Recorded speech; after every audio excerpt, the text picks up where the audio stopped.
Lights of the Harrington Grand Ballroom had a way of making everyone look like they belonged there. Polished, certain, untouchable.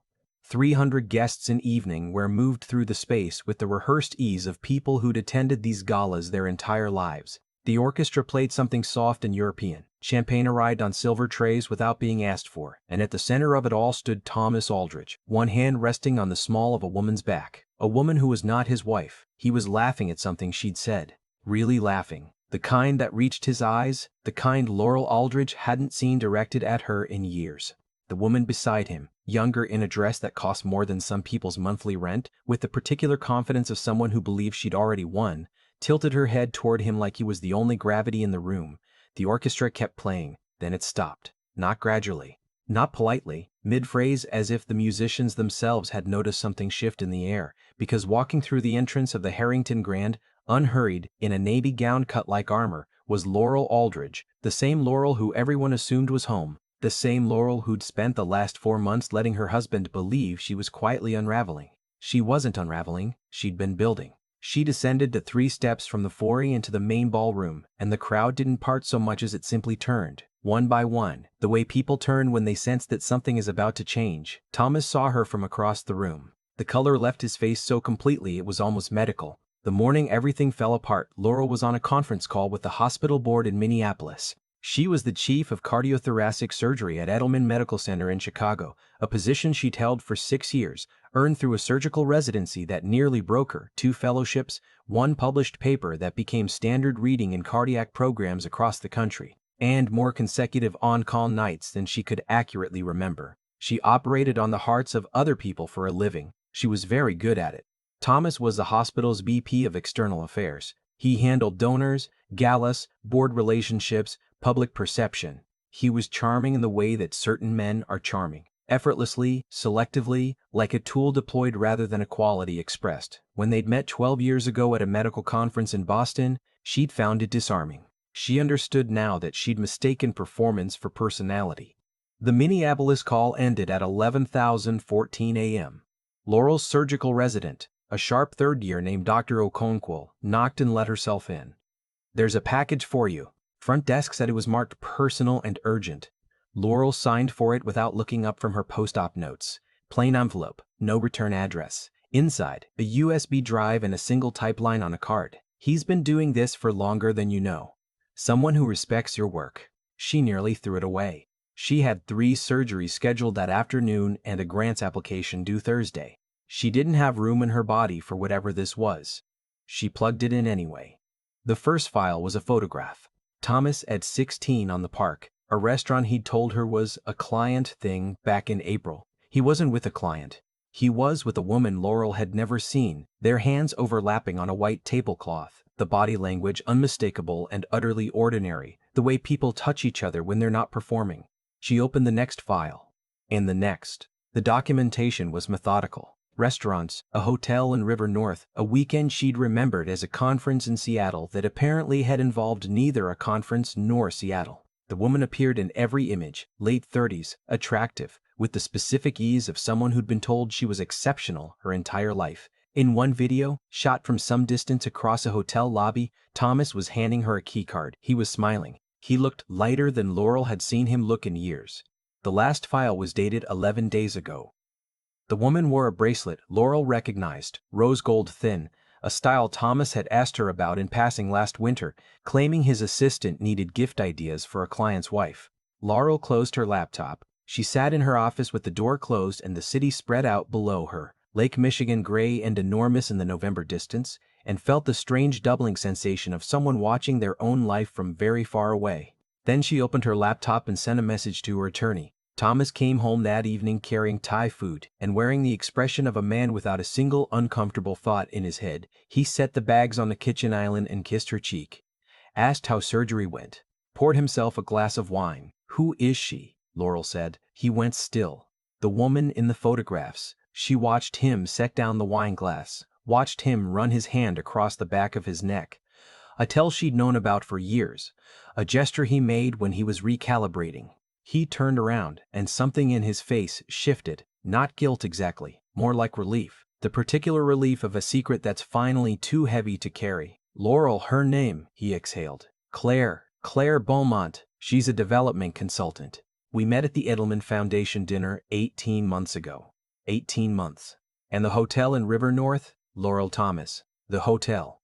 He sat down. Yes. The kitchen was very quiet. Somewhere outside, a car alarm started and stopped. Are you in love with her? He looked at her for a long time before he answered. I think so. Yes. She nodded. She wasn't sure what she'd expected. Something messier, maybe. Something that would give her somewhere to put her hands. This was too clean. How long have you been planning to leave? I don't have a plan, Laurel. I've been trying to figure out. You hired a dissolution attorney in August. She watched his expression change. I saw the retainer payment in our joint account when I was reviewing the quarterly statements. I didn't understand it then. The silence that followed was a different kind. You calculated the exit, she said. You were building the case while I was operating. I wasn't trying to hurt you. You were managing me. The way you manage donors. The way you manage board members who ask inconvenient questions. She stood up. Get out of my house, Thomas. He left. He took the overnight bag that, she realized only afterward, had already been packed and sitting in his car. She stood in the kitchen for a very long time. Then she called her attorney back and told her to start the paperwork. The divorce should have been quiet. Thomas made it otherwise. 6 weeks after he left, a profile appeared in Chicago Social, the kind of glossy lifestyle publication that ran stories about renovation projects and charity galas and the personal philosophies of men with good haircuts. The piece was titled, Finding Balance, Thomas Aldridge on Partnership, Purpose, and Starting Over. There is a photograph of him at a cafe in Lincoln Park, looking thoughtful and sunlit. Claire Beaumont appeared in a separate inset, identified as Aldridge's partner, a consultant in nonprofit development. The article quoted him at length about the importance of emotional presence in a marriage, about what it meant to feel chronically invisible in your own home, about the particular loneliness of loving someone whose real relationship was with their career. Laurel is extraordinary, he was quoted as saying, but extraordinary can also mean unreachable. She read the article on her phone between surgeries. Her hands didn't shake, which surprised her. What followed was the particular cruelty of a narrative getting ahead of the truth. At the hospital, people were careful with her in the way they're careful with someone they pity. The Edelman Foundation's annual dinner, an event she'd co-chaired for 4 consecutive years. She overheard someone at the bar say her name and then lower their voice. Her department chair, a well-meaning man named Dr. Falconer, stopped by her office to ask if she needed anything, which meant he'd read the article and was doing the math. The dissolution negotiations began in January. She arrived to the first meeting with her attorney, Patricia Ing, who had the clipped efficiency of someone who'd seen this particular story in every possible variation and had stopped being surprised by any of it. Thomas arrived with 2 lawyers and a financial analyst. He was asking for half. Half the house, half their investment accounts, half the speaking fees she'd earned from medical conferences, and the piece that made her go briefly, completely still, a percentage of future income from any research or professional work developed during their marriage. As if the surgical technique she'd spent 4 years refining in the lab had somehow been a joint project. My client contributed significantly to Dr. Aldridge's professional success, his lead attorney said. His work building and maintaining relationships with hospital donors, board members, and community stakeholders created the environment in which her career could flourish. Without that institutional support, many of her opportunities would not have materialized. The surgical technique she developed in 2019, Patricia said, has been cited in 43 peer-reviewed studies and is now taught in 11 residency programs. Can you point to any specific contribution Mr. Aldridge made to that work? The research environment is funded by a federal grant, she wrote herself. Patricia set down a folder. We're happy to go line by line.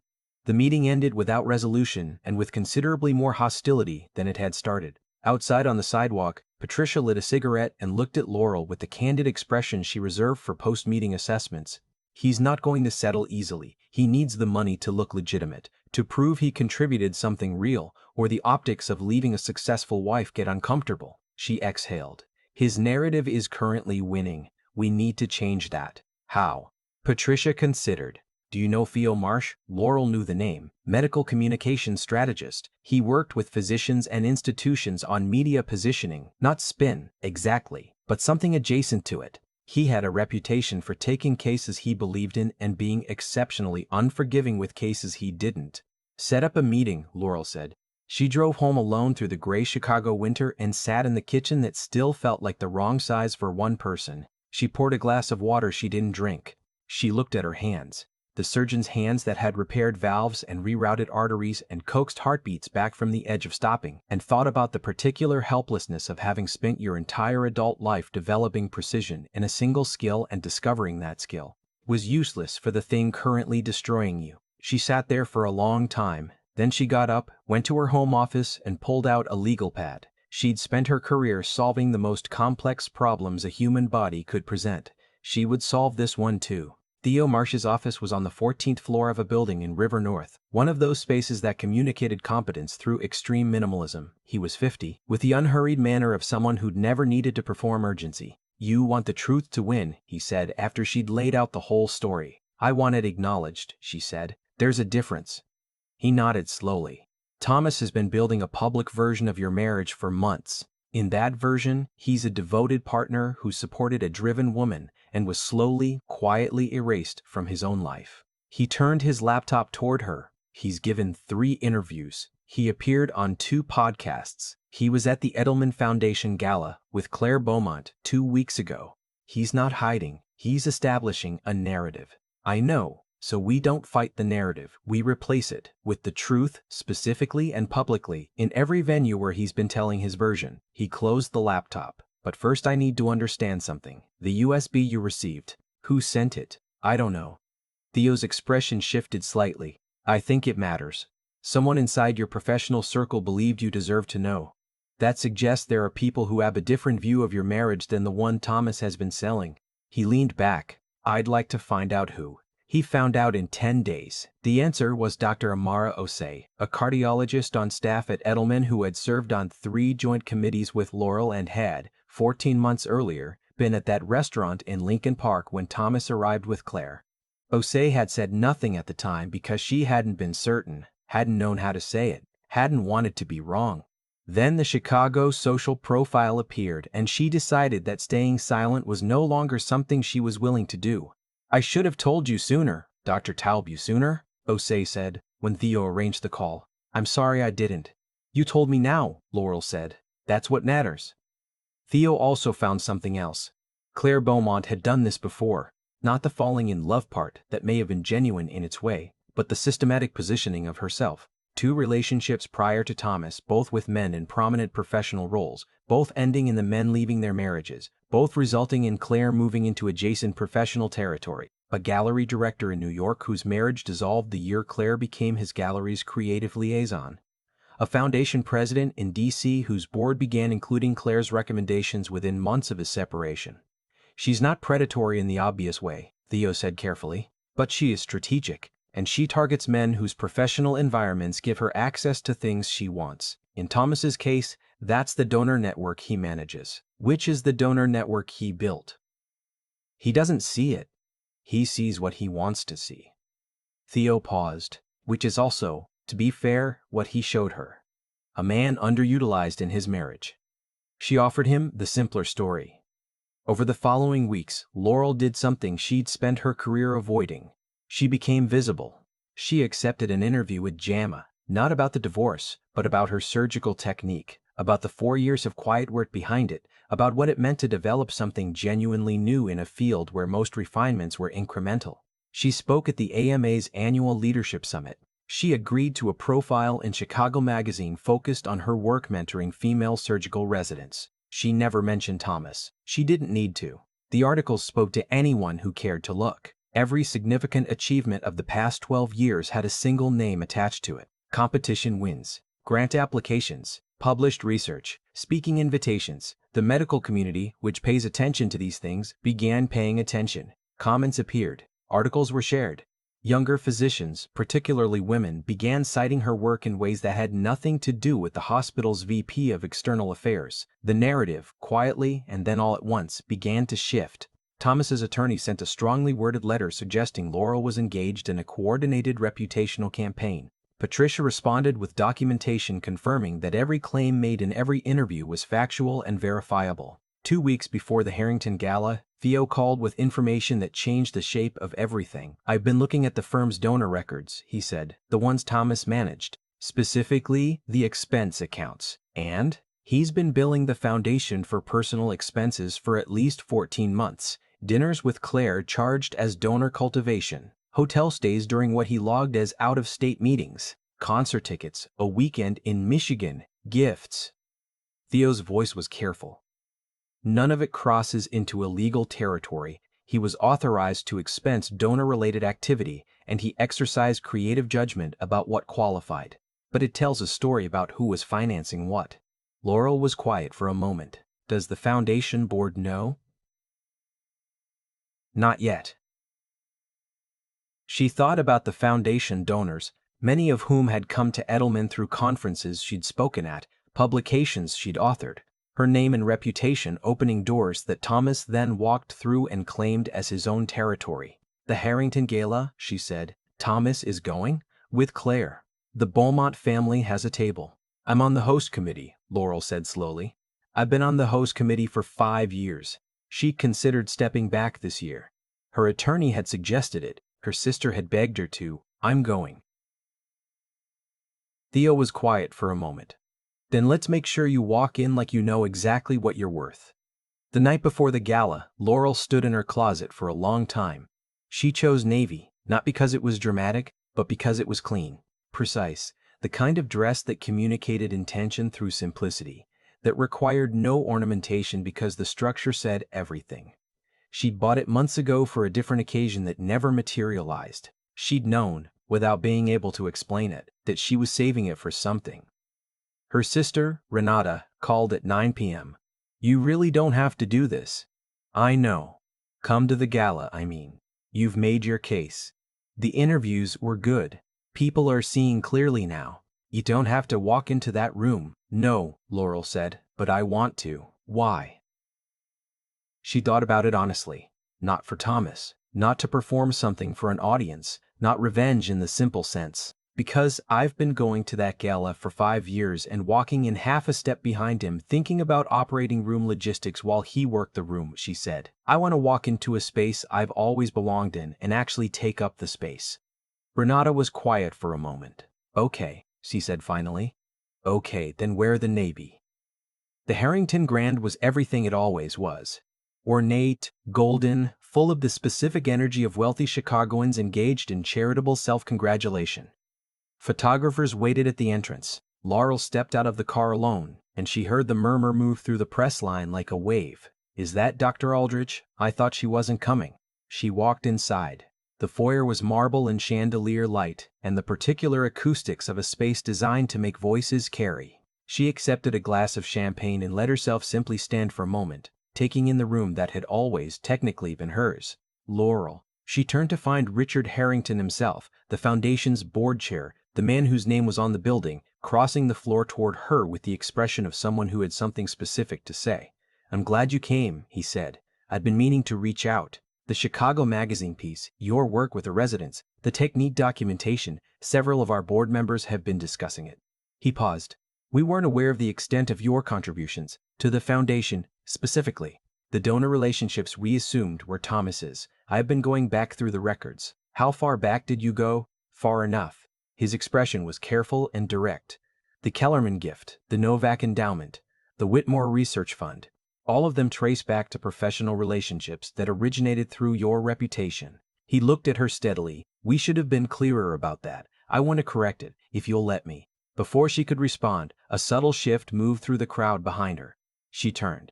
Thomas and Claire had arrived. They descended into the ballroom together. Thomas in a tux he'd owned for years, Claire in something red and deliberate, a dress that announced itself. They were laughing, comfortable, the practiced ease of two people who'd been doing this together for long enough that it no longer required effort. Thomas's gaze found her across the room.